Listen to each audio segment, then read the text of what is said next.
Many of you are used to seeing me sat in this spot because for the last nearly 6 months I've been using this space to film parts of the all-age service, usually with a little green frog with me. But today I just wanted to share a few words for our APCM about where we find ourselves now and looking into the future.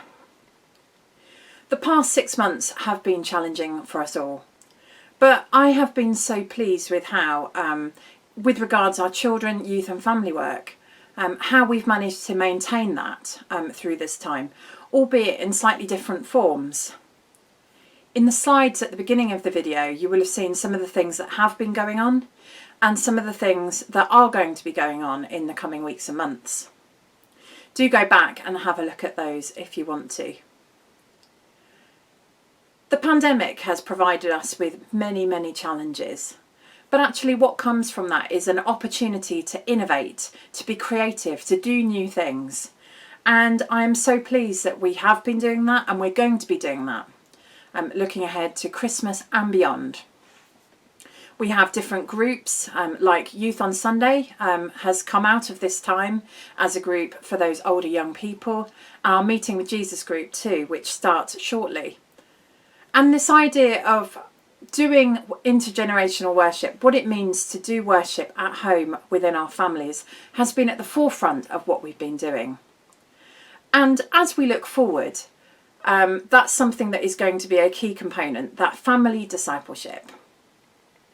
A year and a half ago at the last APCM, I shared about the learning that we had been involved with as part of the Young Life initiative in the diocese, that looking towards some sort of step change.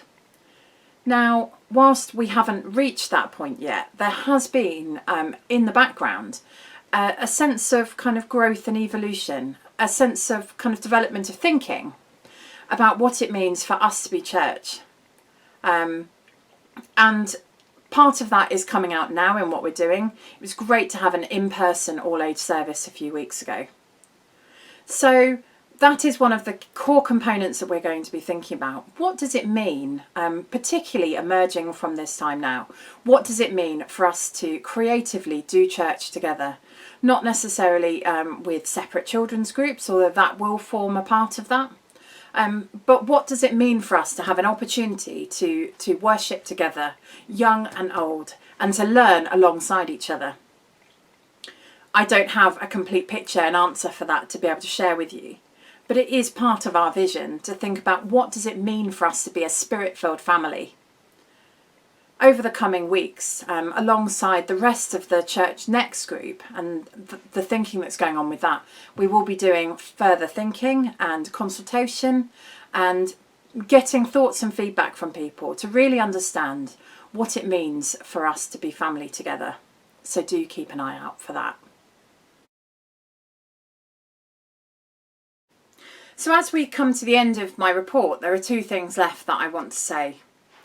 The first is a huge thank you to the Children, Youth and Families team. You know who you are and you know what you do, because there is so much that is both seen and unseen. The little jobs that get done, the phone calls, the messages, those little things that you all do make such a huge difference to how we're able to reach out to our children and young people. So a huge thank you for that. Another thank you to all of the children and young people who have been involved in particularly our online services in the last while, because they wouldn't have been the same without you. And by extension, that is of course a huge thank you to the parents who have patiently recorded children doing various things and sent in jokes and pictures.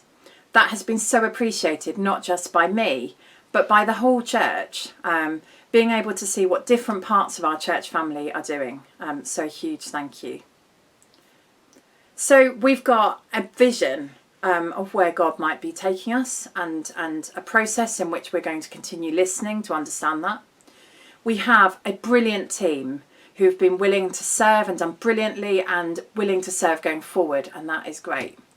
But what we need is more people willing to serve in this way, to serve with our children and young people. And of course this can take a couple of different forms. Firstly, one thing that I think everybody could be doing, and I really, really ask that you would set aside time to do this, is to pray for our children and young people's work. And that is for the children and young people themselves and their families, because of course this time has been really tough for them. Pray for those who currently serve in this area, that they would be sustained through that, and give thanks for their faithful service, because they do such a great job. And also for those in our congregation who work elsewhere with children and young people across the community.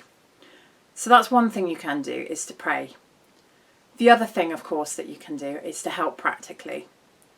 Now, that doesn't mean necessarily getting up front and leading or helping with a group or running an activity. It can be different things like preparing resources, or it could be being prepared to offer some pastoral care in taking meals and providing support to some of our families. It could even be setting up and packing down from activities, moving chairs and tables and that kind of thing. I just want you to prayerfully consider today, as we think about this vision of where God might be taking us, because I believe that where God is taking us is bigger and better than what we've done before. That it's going to be something that stretches us and the resources we have in a really good and healthy way. But we're going to need an even bigger team to take that forward. So just prayerfully consider whether any of those roles in there are for you. So this has just been a small snapshot of what's going on and what we're going to need. But if you have any questions or queries about anything that I've said or anything I haven't said, then I hope that you know that you are so welcome to be in touch with me. There is nothing I'd love more than to sit and have a coffee and have a chat with you about all that God has been doing and that we're praying into where God is leading us in the future. So do get in touch with me.